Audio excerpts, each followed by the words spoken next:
जब देखो तब मैंने घर बनाया की रट लगाए रहती हो। आज मैं इस घर का खर्चा चलाता हूँ, बिजली का बिल मैं भरता हूँ।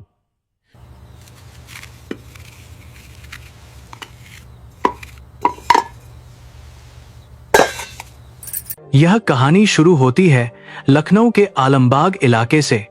वहां की एक पुरानी लेकिन मजबूत कोठी हाउस नंबर 42 से। इस घर का नाम था शुक्ला निवास। यह घर ईंट और पत्थर का नहीं, बल्कि स्वर्गीय हरीश शुक्ला और उनकी धर्मपत्नी रजनी देवी की जिंदगी भर की कमाई और पसीने से बना था। हरीश जी शिक्षा विभाग में एक ईमानदार अधिकारी थे।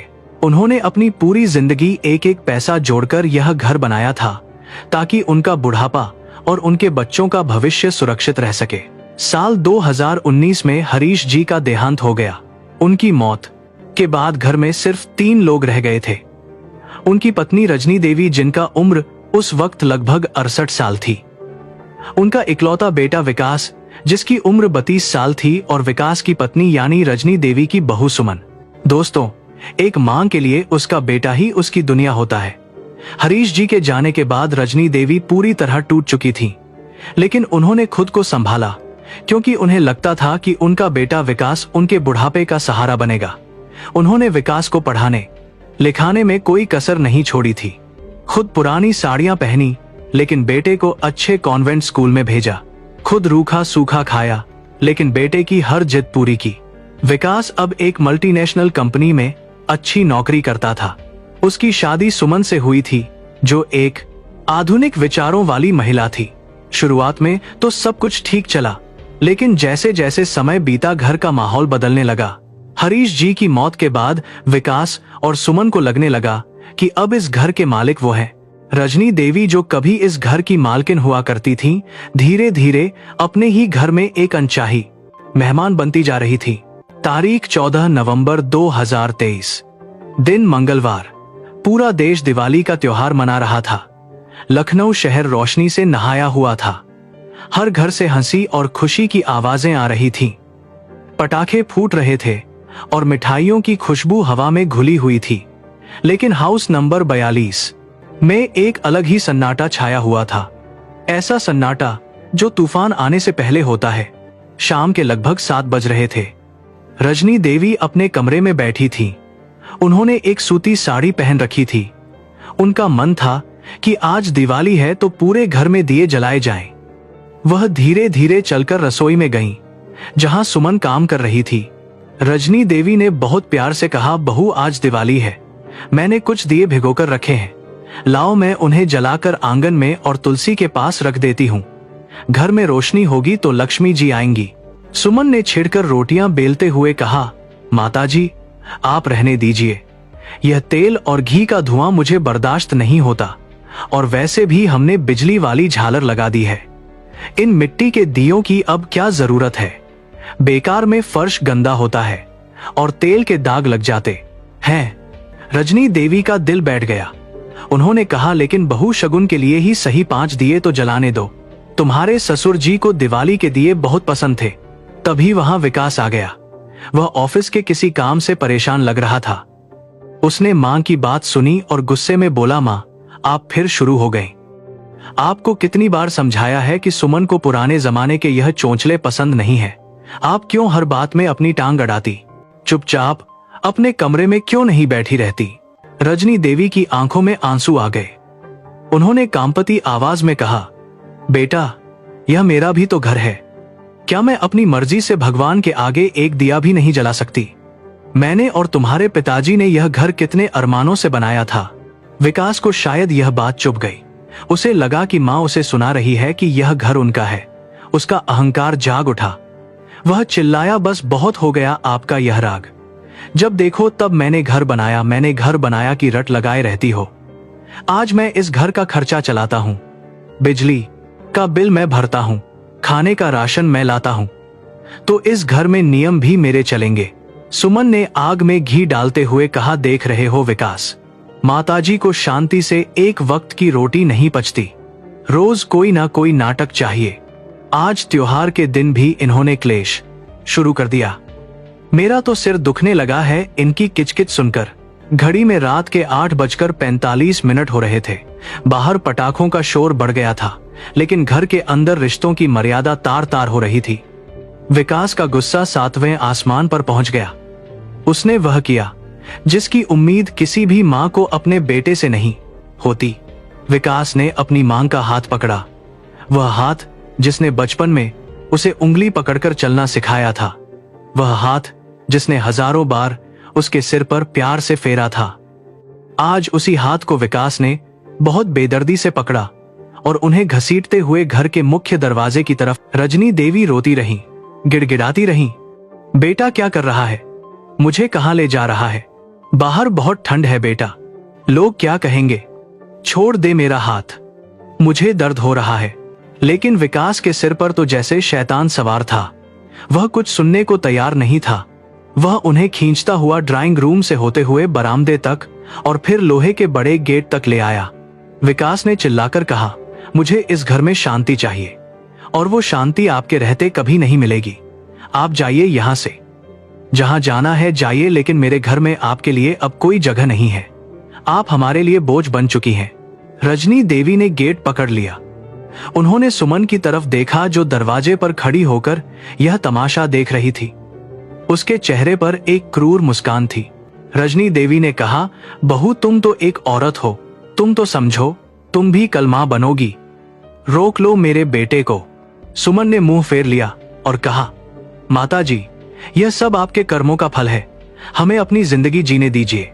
विकास ने एक झटका दिया और रजनी देवी सड़क पर जा गिरी। उस वक्त रात के 9 बज चुके थे। नवंबर की ठंड शुरू हो चुकी थी। तापमान गिरकर लगभग 15 डिग्री सेल्सियस हो गया था। रजनी देवी ठंडी सड़क पर गिरी पड़ी थी, उनके घुटने छिल गए थे। तभी विकास अंदर गया और मां का एक पुराना सा कपड़े का थैला बाहर सड़क पर फेंक दिया।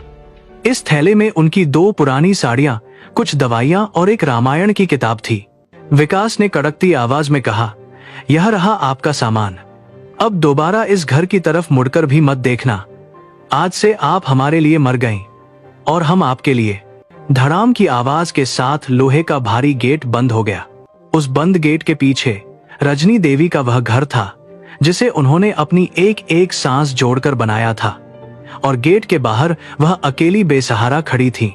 आस पड़ोस के कुछ लोगों ने खिड़कियों से यह तमाशा देखा। सामने वाले शर्मा जी और बगल वाले वर्मा जी सब देख रहे थे। लेकिन कलयुग का सच यही है दोस्तों की लोग तमाशा देखते हैं, मदद नहीं करते। किसी ने बाहर आकर विकास को रोकने की हिम्मत नहीं की। सबको लगा कि यह उनके घर का आपसी मामला है।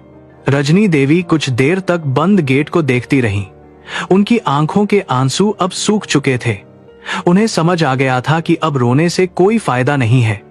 जिस बेटे के लिए उन्होंने दुनिया से लड़ाई की, आज उसी बेटे ने उन्हें दुनिया की ठोकरें खाने के लिए छोड़ दिया था। उन्होंने अपना थैला उठाया, अपने घुटनों की धूल झाड़ी और लड़खड़ाते कदमों से सड़क पर चल दी। उनकी छाया स्ट्रीट लाइट की रोशनी में लंबी होती जा रही थी। वह सड़क के नुक्कड़ तक पहुंची। वहां एक ऑटो रिक्शा वाला खड़ा था। रजनी देवी ने कांपती आवाज में कहा, बेटा क्या तुम मुझे जानकीपुरम छोड़ दोगे? ऑटो वाले ने देखा कि एक बुजुर्ग माताजी इतनी रात को अकेली हैं और रो रही हैं। उसका दिल पसीज गया। उसने कहा, हाँ माताजी, बैठिए। रजनी देवी ऑटो में बैठी और उन्होंने कहा, बेटा मुझे समर्पण वृद्धाश्रम ले चलो। यह नाम उन्होंने कुछ दिन पहले अखबार में पढ़ा था। उन्हें क्या पता था कि इतनी जल्दी उन्हें इस जगह की जरूरत पड़ जाएगी। ऑटो जानकीपुरम की तरफ चल पड़ा। दिवाली की रोशनी अब रजनी देवी को चिढ़ा रही थी। हर तरफ खुशी थी, बस एक मां का दिल खून के आंसू रो रहा था। अगले 3 दिन तक यानी 15, 16 और 17 नवंबर तक विकास और सुमन बहुत खुश थे। उन्हें लगा कि उन्होंने बहुत बड़ा जंग जीत लिया है। 15 नवंबर की सुबह विकास देर तक सोता रहा। जब वह उठा तो उसे टोकने वाला कोई नहीं था। सुमन ने कहा, जान आज घर कितना शांत लग रहा है ना? कोई किचकिच नहीं, कोई पूजा पाठ का शोर नहीं। हम अपनी मर्जी के मालिक हैं। अब यह 80 लाख का मकान पूरा हमारा है। विकास ने हंसते हुए कहा, हाँ सुमन, तुमने सही कहा था। बुढ़िया के जाते ही जैसे घर में आजादी आ गई है। अब हम इस घर को अपने हिसाब से रेनोवेट करवाएंगे। वह वाला कमरा जो मान ने घेर रखा था उसे हम अपना होम थिएटर बनाएंगे। पिताजी की पेंशन भी अब हमारे ही काम आएगी। लेकिन वह कहते हैं ना कि पाप का घड़ा एक ना एक दिन भरता जरूर है, और विकास का घड़ा भरने में सिर्फ 3 दिन का वक्त लगा। तारीख 17 नवंबर 2023, समय सुबह के 10:30। विकास अपने ऑफिस जाने के लिए तैयार हो रहा था। वह शीशे के सामने खड़ा होकर टाई की गांठ ठीक कर रहा था। तभी घर की घंटी बजी। ट्रिंग ट्रिंग। सुमन ने आवाज दी, विकास देखो तो कौन है। विकास ने दरवाजा खोला। सामने एक आदमी खड़ा था। उम्र लगभग 45 साल, बदन पर काला कोट और हाथ में एक चमड़े का काला बैग। चेहरे पर गंभीरता और आंखों में एक तीखी चमक। विकास ने थोड़ा अकड़ कर पूछा, जी आप कौन और किससे मिलना है? उस आदमी ने बहुत शांत आवाज में कहा, क्या यह स्वर्गीय हरीश शुक्ला जी का निवास है? विकास ने कहा, जी हाँ, मैं उनका बेटा विकास शुक्ला हूं। कहिए क्या काम है? आदमी ने अपनी जेब से एक कार्ड निकाला और विकास के हाथ में दिया। मेरा नाम एडवोकेट विवेक तनखा है। मैं लखनऊ हाई कोर्ट में वकील हूं और आपके पिता स्वर्गीय हरीश शुक्ला जी का लीगल एडवाइजर यानी कानूनी सलाहकार भी हूं। विकास का माथा ठनका। वकील, और वो भी पिताजी का। उसे कुछ गड़बड़ लगा। विकास ने कहा, जी पर पिताजी को गुजरे तो 4 साल हो गए, अब आप क्यों आए हैं? वकील विवेक तनखा ने एक रहस्यमयी मुस्कान के साथ कहा, विकास जी, मैं यहां आपकी माताजी श्रीमती रजनी देवी के बुलावे पर आया हूं। क्या मैं अंदर आ सकता हूं? कुछ जरूरी बात करनी है। रजनी देवी का नाम सुनते ही विकास और पीछे खड़ी सुमन के चेहरे का रंग उड़ गया। विकास ने अनमन्य ढंग से वकील को अंदर बुलाया और सोफे पर बैठने का इशारा किया। वकील साहब ने आराम से बैठकर अपना बैग खोला। उसमें से एक नीले रंग की फाइल निकाली। सुमन ने डरते हुए पूछा, वकील साहब, माताजी तो तीर्थ यात्रा पर गई हैं। उन्होंने आपको कब फोन किया? वकील ने सुमन की तरफ देखा और कहा, भाभी जी, झूठ बोलने की जरूरत नहीं है। मुझे पता है कि 14 नवंबर की रात को क्या हुआ था। माताजी इस वक्त जानकीपुरम के समर्पण वृद्धाश्रम में है और उन्होंने ही मुझे बताया है कि आपने और विकास जी ने उन्हें घर से निकाल दिया है। विकास गुस्से में बोला, तो क्या हुआ? यह मेरा घर है। मैं जिसे चाहूं रखूं, जिसे चाहूं निकालूं। वह मेरे साथ एडजस्ट नहीं कर पा रही थी। वकील विवेक तनखा जोर से हंसे। उनकी हंसी ने विकास को अंदर तक डरा दिया।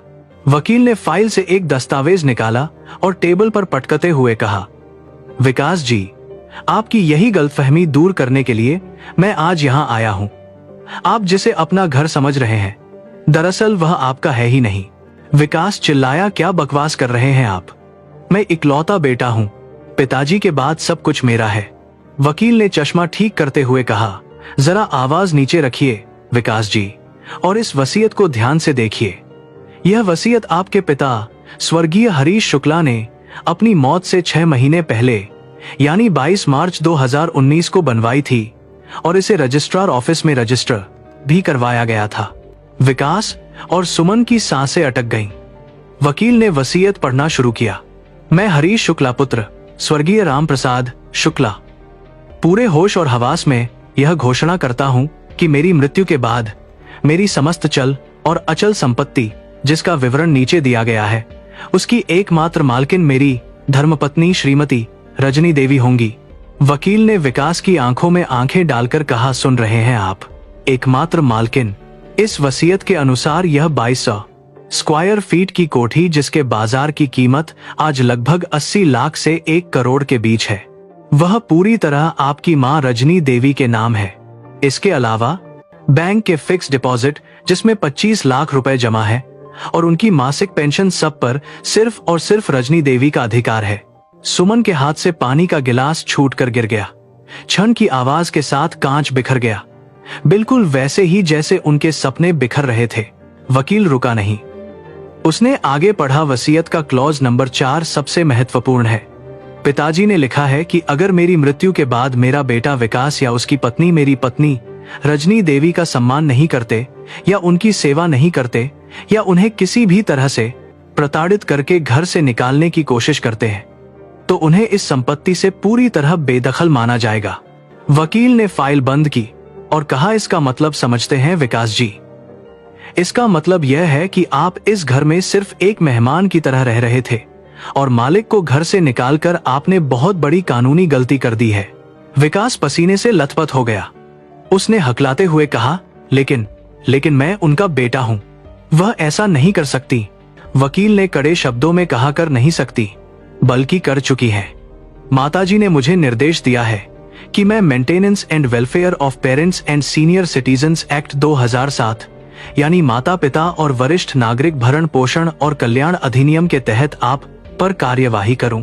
वकील ने अपनी घड़ी देखी और कहा, देखिए विकास जी, अभी सुबह के 11 बज रहे हैं। कानून के मुताबिक अगर आप किसी बुजुर्ग को उसके अपने घर से निकालते हैं तो यह एक गंभीर अपराध है। इसमें आपको 3 महीने की जेल और भारी जुर्माना हो सकता है। और सबसे बड़ी बात, पुलिस कमिश्नर के आदेश पर आपको 24 घंटे के अंदर यह घर खाली करना होगा, क्योंकि घर रजनी देवी का है, आपका नहीं। विकास के पैरों तले जमीन खिसक गई। जिस घर के लिए उसने अपनी मां को धक्के मारकर निकाला था, अब वही घर उसके हाथ से रेत की तरह फिसल रहा था। जेल जाने का डर और समाज में बदनामी का खौफ उसके चेहरे पर साफ दिखाई दे रहा था। सुमन रोने लगी। वकील साहब, प्लीज ऐसा मत कीजिए। हम सड़क पर आ जाएंगे, हमारी इज्जत मिट्टी में मिल जाएगी, मेरे पति की नौकरी चली जाएगी। वकील ने अपना बैग उठाया और खड़े हो गए। उन्होंने कहा, इज्जत की चिंता आपको उस रात करनी चाहिए थी जब आप एक बूढ़ी मां को ठंड में बाहर निकाल रहे थे। खैर, मेरे पास आपके लिए एक आखिरी रास्ता है। विकास ने उम्मीद से पूछा, क्या रास्ता है वकील साहब? मैं कुछ भी करने को तैयार हूं। वकील ने कहा, माताजी ने आपको एक मौका दिया है, सिर्फ एक मौका। आपके पास कल दोपहर 12 बजे तक का वक्त है।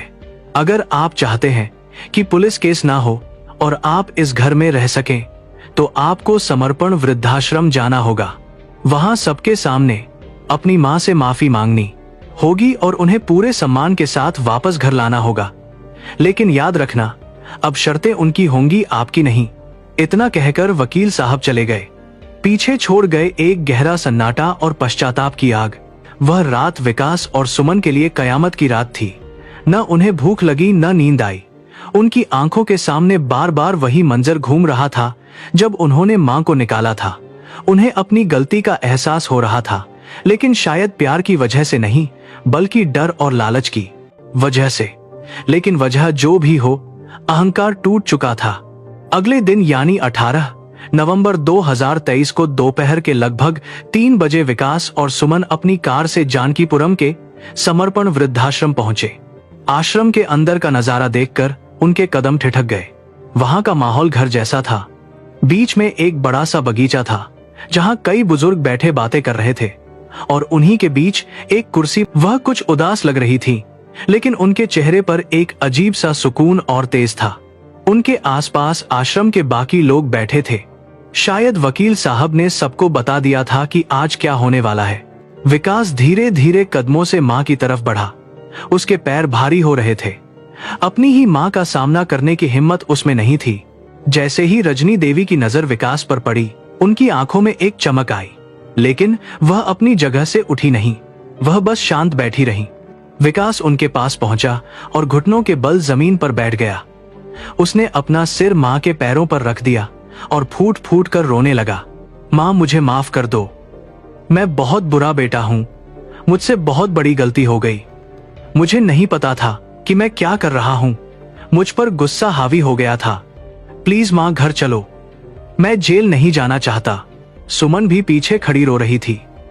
उसने भी हाथ जोड़कर कहा, माताजी, मुझे माफ कर दीजिए। मैंने आपको बहुत सताया है। मैं भूल गई थी कि आप हैं तो यह घर है। वहां मौजूद सभी बुजुर्गों की आंखें नम हो गईं, लेकिन रजनी देवी के चेहरे पर कोई भाव नहीं बदला। उन्होंने धीरे से अपना पैर पीछे खींच लिया। रजनी देवी ने बहुत ही गंभीर आवाज में कहा, विकास उठो, तमाशा मत करो। विकास ने आंसू भरी आंखों से मां को देखा। मां, आप मान गई ना? आप चलोगी ना घर? रजनी देवी ने अपनी सहेली जो बगल में बैठी थी उनसे कहा, देखो सरला, यह मेरा बेटा है। इसे लगता है कि 2 आंसू बहाने से सब ठीक हो जाएगा। इसे लगता है कि मैं मां हूं तो पिघल जाऊंगी। हाँ, मेरा दिल तो करता है कि इसे गले लगा लूं, लेकिन अगर आज मैंने इसे आसानी से माफ कर दिया तो दुनिया के हर बेटे को लगेगा कि माँ बाप को सताना आसान है। बाद में माफी मांग लो तो सब ठीक हो जाता है। रजनी देवी ने विकास की आंखों में देखा और कहा, मैं घर चलूंगी, लेकिन मेरी कुछ शर्तें हैं और यह शर्तें अब कानूनी होंगी। वकील विवेक तनखा भी वहां एक कोने में खड़े थे। वह आगे आए और उन्होंने एक कागज निकाला। रजनी देवी ने कहा, पहली शर्त, घर की नेम प्लेट बदलेगी। उस पर अब विकास विला नहीं बल्कि रजनी सदन लिखा जाएगा, ताकि दुनिया को और तुम्हें याद रहे कि इस घर की मालकिन मैं हूं। विकास ने सिर झुकाकर कहा, मंजूर है मां। दूसरी शर्त, रजनी देवी ने कहा, घर की तिजोरी की चाबी मेरे पास रहेगी। तुम्हारे पिता की पेंशन का एक एक पैसा मेरे पास आएगा। मैं उसमें से घर का खर्च चलाऊंगी। तुम मुझे अपनी सैलरी से हर महीने 10,000 रुपए अलग से दोगे। सुमन ने जल्दी से कहा, जी माताजी, बिल्कुल मंजूर है। तीसरी और सबसे जरूरी शर्त, रजनी देवी ने कहा, जिस कमरे में मैं रहती हूं वह मेरा ही रहेगा। उसमें मेरा मंदिर रहेगा और घर में सुबह शाम आरती होगी। अगर तुम्हें या तुम्हारी पत्नी को पसंद नहीं तो तुम अपने कमरे का दरवाजा बंद कर सकते हो, लेकिन मेरे भगवान की पूजा नहीं रुकेगी। और अगर भविष्य में कभी भी तुमने मुझे ऊंची आवाज में बात की या मेरे सम्मान को ठेस पहुंचाई तो मैं दोबारा वकील साहब को फोन नहीं करूंगी, सीधा पुलिस को बुलाऊंगी। यह कागज पर लिख दिया गया है, इस पर अभी साइन करो। विकास के हाथ कांप रहे थे, लेकिन उसके पास कोई रास्ता नहीं था। उसने और सुमन ने उस एग्रीमेंट पर साइन कर दिए। रजनी देवी उठी। उन्होंने अपना वही पुराना कपड़े का थैला उठाया जिसे लेकर वह आई थी।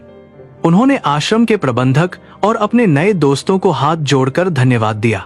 उन्होंने कहा, आप सबने मुझे जो सहारा दिया उसके लिए मैं जिंदगी भर आभारी रहूंगी, लेकिन मेरा बेटा रास्ता भटक गया था। उसे सही राह दिखाने के लिए मेरा वापस जाना जरूरी है। 19 नवंबर 2023 की शाम को रजनी देवी वापस अपने घर लौटी। जब वह गाड़ी से उतरी तो मोहल्ले के लोग देखने आए। नजारा बदल चुका था। 5 दिन पहले जिस मां को धक्के मारकर निकाला गया था, आज वही मां सिर ऊंचा करके घर में दाखिल हो रही थी और बेटा और बहू सिर झुकाए उनके पीछे चल रहे थे। रजनी देवी ने घर में कदम रखा। उन्होंने सबसे पहले तुलसी के पास जाकर एक दिया जलाया। वह दिया जो वह दिवाली की रात जलाना चाहती थी, लेकिन जला नहीं पाई थी। उस दिए की रोशनी ने घर के अंधेरे को दूर कर दिया। विकास और सुमन कोने में खड़े थे। उन्हें समझ आ गया था कि घर ईंटों से नहीं, बुजुर्गों के आशीर्वाद से बनता है। उन्हें यह सबक मिल चुका था कि माँ बाप की खामोशी उनकी कमजोरी नहीं होती, उनके पास भी कानून की ताकत होती है। बस वह अपनी ममता की वजह से उसका इस्तेमाल नहीं करते।